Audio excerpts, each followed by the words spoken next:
অলিম্পিকত ভাৰতৰ প্ৰদৰ্শন সন্দৰ্ভত আক্ষেপ প্ৰকাশ দুগদুগীৰ স্বত্বাধিকাৰী উৎপল বনিয়াৰ। নতুন প্ৰজন্মৰ খেলুৱৈ সন্দৰ্ভতো মন্তব্য যুৱ ব্যৱসায়ী তথা সমাজসেৱকগৰাকীৰ। নগাঁৱৰ ঢাকা পট্টিত বৃহস্পতিবাৰে মুকলি হ'ল দ্য ক্ৰেজি নেইল ষ্টৰী নামৰ এখনি বিউটি পাৰ্লাৰৰ। মাইনু দেৱীৰ এই অত্যাধুনিক ইউনিছেক্স বিউটি পাৰ্লাৰখন আনুষ্ঠানিকভাৱে মুকলি কৰে দুগদুগী প্ৰতিষ্ঠানৰ স্বত্বাধিকাৰী তথা সমাজসেৱক উৎপল বনিয়াই। মেকআপৰ ক্ষেত্ৰত নগাঁৱত প্ৰথমবাৰৰ বাবে কেইবাটাও নতুন মেকআপ ষ্টাইল উপলব্ধ বিউটি পাৰ্লাৰখন উদ্বোধন কৰি সংবাদ মাধ্যমেৰে হোৱা মত বিনিময়ত উৎপল বনিয়াই অলিম্পিকক ভাৰতৰ প্ৰদৰ্শন সন্দৰ্ভত আক্ষেপ প্ৰকাশ কৰাৰ লগতে নৱপ্ৰজন্মৰ খেলুৱৈসকলৰ সন্দৰ্ভতো মতামত আগবঢ়াই লগতে আগন্তুক দুৰ্গোৎসৱৰ শুভেচ্ছাও প্ৰদান কৰে যুৱ ব্যৱসায়ীগৰাকীয়ে। আনহাতে বিউটি পাৰ্লাৰখনৰ স্বত্বাধিকাৰী মাইনু দেৱীয়ে পাৰ্লাৰখনত উপলব্ধ হ'বলগীয়া সেৱাসমূহৰ বিষয়ে সবিস্তাৰে উল্লেখ কৰে।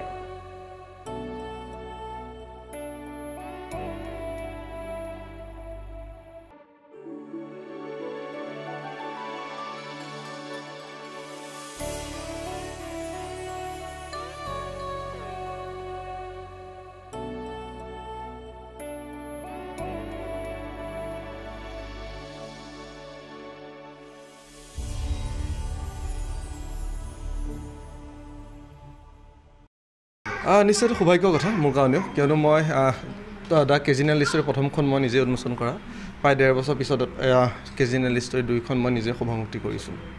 আৰু এগৰাকী মাইনু এগৰাকী ভাল এণ্টাৰপ্ৰিনিয়াৰ। আচলতে মহিলা, আমি যি কওঁ যে মহিলা ঘৰতে থাকিব লাগে, কিবা কৰিব লাগে, তাৰ এটা উদাহৰণ যে মহিলা বাহিৰলৈ ওলাই আহি পেলাই সুন্দৰভাৱে যিখন আমাৰ বিজনেছৰ যিখন দুনিয়া আছে, ব্যৱসায়ী যিখন ব্যৱসায়িক ক্ষেত্ৰখনৰ ক্ষেত্ৰত আচলতে মাইনু বহুত ধুনীয়াকৈ আগবাঢ়ি গৈ আছে।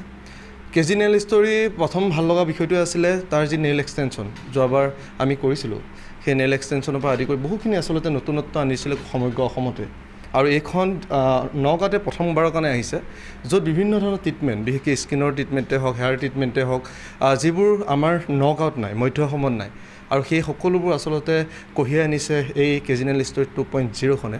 মই আশাবাদী যে সম্পূৰ্ণৰূপে সাফল্য লাভ কৰিব আৰু নগাঁৱৰ লগতে সমগ্ৰ মধ্য অসম, সমগ্ৰ অসমবাসী এই ক্ৰেজি নেইল ষ্টৰীলৈ আহিব। আৰু অদূৰ ভৱিষ্যত ইয়াৰ পৰা মই এটাই আশা কৰিম যে আমাৰ যুৱ প্ৰজন্মই ব্যৱসায়িক ক্ষেত্ৰখনত আগবাঢ়ি আহিব লাগে, মহিলাসকল ব্যৱসায়িক ক্ষেত্ৰত আগবাঢ়ি আহিব লাগে। কিয়নো বহুতে ভাবে মহিলা বুলি কোৱাৰ লগে লগে কেৱল ঘৰতে থাকিব লাগে।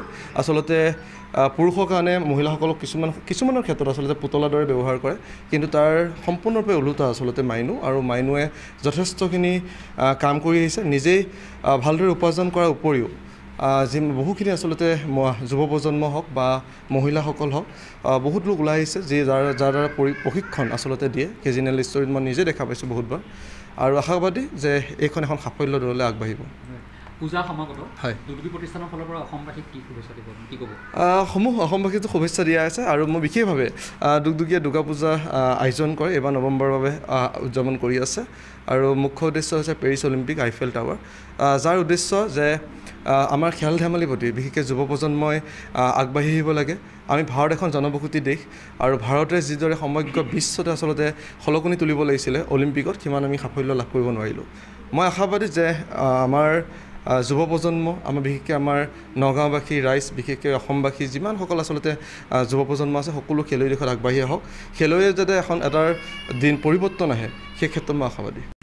তেনেকুৱা একো হোৱা নাই বাৰু, সকলোখিনি ভালে কুশলে গৈ আছে, চলি আছে। আৰু মই যেনেকৈ ভাবিছিলোঁ, প্ৰথমতে বহুত ভয় খাইছিলোঁ যে যিহেতু নতুন কনচেপ্ট হয় যিটো নেইল এক্সটেনশ্যনৰ, মানে খুব ভয় খাইছিলোঁ যে নগাঁওবাসী ৰাইজে কেনেকৈ আদৰি ল'ব। কিন্তু সেই হিচাপত বহুত ভালেই মই মানে ছাপোৰ্ট পাইছোঁ, সকলোখিনিয়ে সহযোগিতা কৰিছে, মোৰ বন্ধুবৰ্গৰ পৰা আদি কৰি মোৰ ফেমিলিখিনিতো সদায় আছেই বাৰু। বিশেষকৈ ক'ব লাগিব মানে বন্ধু মোৰ যিখিনি আছে, ফ্ৰেণ্ড চাৰ্কল হওক বা যিখিনি মোৰ লগত লাগি থকা মানুহখিনি, সকলোখিনিয়ে ধুনীয়াকৈ মোক মানে সহযোগিতা কৰিছে। আৰু তেনেকৈ ধৰক ময়ো চাগে কাম কৰিছোঁ, সেইকাৰণে মোৰ কামটো ভাল পাইছে, তো আহিছে। আৰু এতিয়া আমি আকৌ এটা নতুন কনচেপ্ট লৈ আগবাঢ়িছোঁ, যিহেতু নগাঁৱত কোৰিয়ান গ্লাছ ট্ৰিটমেণ্টটো নাই, ফাৰ্ষ্ট আহিছে নগাঁৱত কোৰিয়ান গ্লাছ ট্ৰিটমেণ্ট আৰু BB গ্লো। তো স্কিনক লৈ পেলাই অকণমান মই ভাবিছোঁ কিবা এটা নতুনত্ব কৰোঁ। তো ভাবিছোঁ এইবাৰ চাগে নগাঁওবাসীৰ ৰাইজে আৰু ভালকৈ মানে মোক সহযোগিতা কৰিব।